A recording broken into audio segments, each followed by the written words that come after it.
بسم اللہ الرحمن الرحیم۔ محترم ناظرین، السلام علیکم۔ ایک مرتبہ حضرت عیسیٰ بن مریم علیہ السلام کسی پہاڑ کی چوٹی سے گزر رہے تھے۔ اس وقت ابلیس ان کے پاس آیا اور اس نے ان سے کہا، روح اللہ، یہ بتاؤ کیا تمہارا خدا اس بات پر قادر ہے کہ اگر تم اس چوٹی سے نیچے گرو تو وہ تمہیں بچا سکتا ہے؟ حضرت عیسیٰ علیہ السلام نے کہا، جی ہاں، میرے رب کو یہ قدرت حاصل ہے۔ ابلیس نے کہا، یہ بات حق ہے اور آپ اپنے اس دعویٰ میں سچے ہیں تو آپ اپنے آپ کو اس پہاڑ کی چوٹی سے گرا دیں، میں دیکھتا ہوں کہ آپ کا رب آپ کو مرنے سے کیسے بچاتا ہے۔ حضرت عیسیٰ علیہ السلام نے محسوس کیا کہ شیطان لعین انہیں ناجائز وسوسہ میں مبتلا کرنا چاہتا ہے۔ انہوں نے اس سے کہا، لعین، کیا تو چاہتا ہے کہ میں اپنے رب کی آزمائش کروں؟ یہ علیحدہ بات ہے کہ مجھے اس بات کا یقین ہے کہ میرا خدا میری حفاظت کرے گا۔ اللہ کا ہر فرمان برحق ہے اور ہمیں اس میں شک کرنے کی کوئی گنجائش نہیں ہے، لیکن میں خدا کی آزمائش نہیں کرتا۔ کچھ دنوں بعد ابلیس ان کے پاس آیا اور ان سے کہا، عیسیٰ علیہ السلام، تم تو اللہ ہو کیونکہ تم مردے زندہ کرتے ہو اور غیب جانتے ہو اور لوگوں کو غیب کی خبریں دیتے ہو۔ حضرت عیسیٰ علیہ السلام نے اس کی بات کاٹتے ہوئے کہا، لعین، تو جھوٹ بکتا ہے، میں خدا کا مستجاب الدعوات بندہ ہوں۔ اللہ میری دعائیں قبول کرتا ہے اور اسی کے حکم سے مردے زندہ ہوتے ہیں، اور جہاں تک غیب کی باتوں کا تعلق ہے تو خدا مجھے غیب کی اطلاع دیتا ہے، میں لوگوں کو اس کی خبر دیتا ہوں۔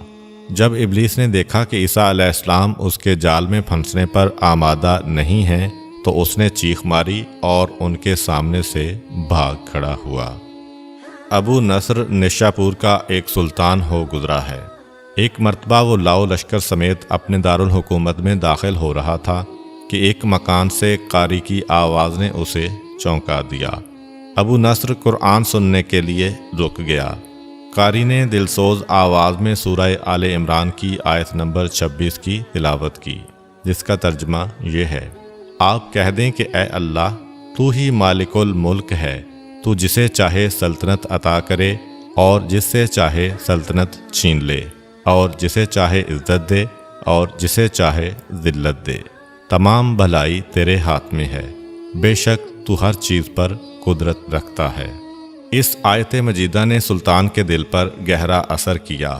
وہ یہ آیت سن کر کانپ اٹھا، گھوڑے سے اترا اور رکوع کیا، پھر سجدہ بجا لایا۔ کچھ عرصہ بعد اس قاری کی وفات ہو گئی۔ اس کے ایک دوست نے خواب میں قاری کو دیکھا کہ خدا نے اسے جنت میں عظیم مقام عطا کیا ہے۔ اس نے قاری سے پوچھا کہ تجھے یہ مقام کس وجہ سے نصیب ہوا ہے؟ قاری نے جواب دیا، میں تو ایک بدکار اور گناہگار انسان تھا، میرے نامہ اعمال میں کوئی خاص نیکیاں نہیں تھیں، مگر اس کے باوجود خدا نے مجھ پر خصوصی کرم کیا اور مجھے یہ مقام عطا کیا، اور خدا نے مجھ سے فرمایا، تو نے دنیا میں ایک سلطان کو ہماری عظمت یاد دلائی تھی، اس کی وجہ سے ہم آج تجھ پر رحم کر رہے ہیں اور تجھے بلند مقام عطا کرتے ہیں۔ جی ہاں، اللہ تعالیٰ کا فرمان ہے، فاذکرونی اذکرکم، تم مجھے یاد کرو، میں تمہیں یاد کروں گا۔ پرانے زمانہ میں انطاکیہ ایک بہت بڑا شہر تھا۔ یہ شہر ایشیائے کوچک میں واقع تھا۔ اس شہر کی لمبائی 12 میل تھی اور اس میں انسانوں کی ایک بھاری تعداد قیام پذیر تھی۔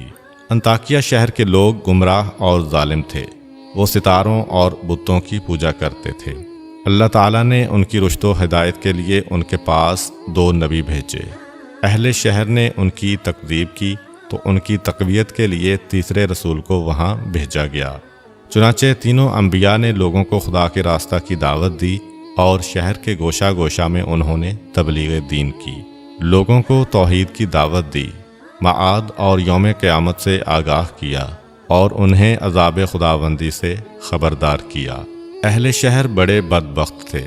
3 انبیاء کی مشترکہ تبلیغی کوششوں کا ان پر کوئی خاص اثر نہ ہوا اور پورے شہر میں صرف 40 افراد نے ہی دعوت حق کو قبول کیا۔ شہر کے دوسرے لوگوں نے تینوں انبیاء اور ان کے پیروکاروں کو پکڑ کر انہیں سخت اذیتیں دیں اور ظلم کی انتہا یہ کی گئی کہ ان مظلوموں کی گردن میں سوراخ کر کے اس میں رسیاں ڈالی گئیں اور شہر کے ظالم لوگ رقص بسمل سے لطف اندوز ہوئے۔ اس شہر میں ایک مرد مومن رہتا تھا جس کا نام حبیب النجار تھا۔ وہ ان انبیاء پر ایمان لایا تھا، لیکن وہ اپنے ایمان کو مخفی رکھتا تھا۔ وہ شہر میں بڑھئی کا کام کرتا تھا۔ اسے جو مزدوری ملتی تھی وہ اس کو 2 حصوں میں تقسیم کرتا تھا۔ ایک حصہ اپنے اہل خانہ کو کھلاتا تھا اور دوسرا حصہ غرباء و مساکین میں تقسیم کرتا تھا۔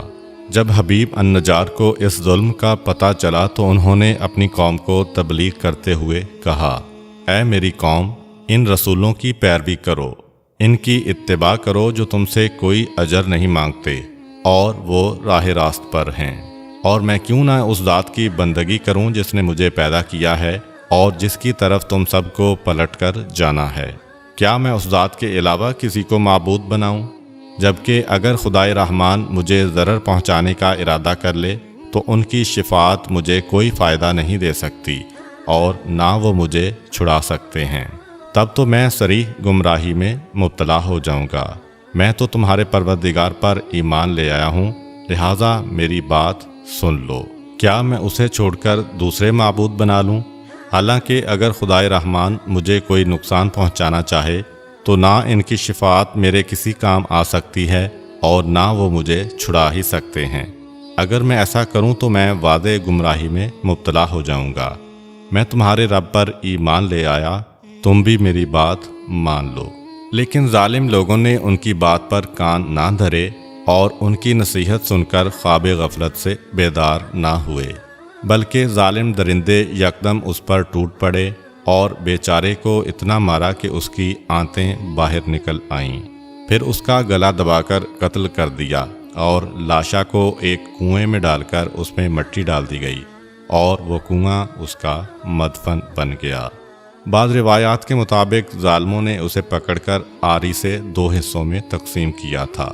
ایک اور روایت میں مذکور ہے کہ لوگوں نے اس کی گردن میں سوراخ کیا اور اس میں رسی ڈالی اور پھر اسے صلیب پر چڑھا دیا، جہاں اس کی موت واقع ہوئی۔ حبیب النجار کو موت سے قبل انبیاء دکھائی دیے تو اس نے یہ آخری الفاظ کہے، میں تمہارے رب پر ایمان لایا ہوں، میرے گواہ رہنا۔ اس کے بعد اس کی روح قفس عنصری سے پرواز کر گئی۔ اللہ تعالیٰ نے اس کی قربانی کو قبول کیا اور اسے عظیم ثواب دیا۔ اس کی روح جیسے ہی جسم سے جدا ہوئی تو اسے جنت بھیج دیا گیا، جیسا کہ قرآن مجید بیان کرتا ہے۔ حبیب النجار کو نیک انجام مبارک ہو۔ امید کرتا ہوں کہ آپ کو آج کی ویڈیو اچھی لگی ہوگی۔ اگر آپ کو ہماری ویڈیو اچھی لگی ہے تو ویڈیو کو لائک کریں اور مزید اس طرح کی ویڈیوز دیکھنے کے لیے ہمارا چینل سبسکرائب کر لیں۔ ملتے ہیں نیکسٹ ویڈیو میں، اجازت دیجیے، اللہ حافظ۔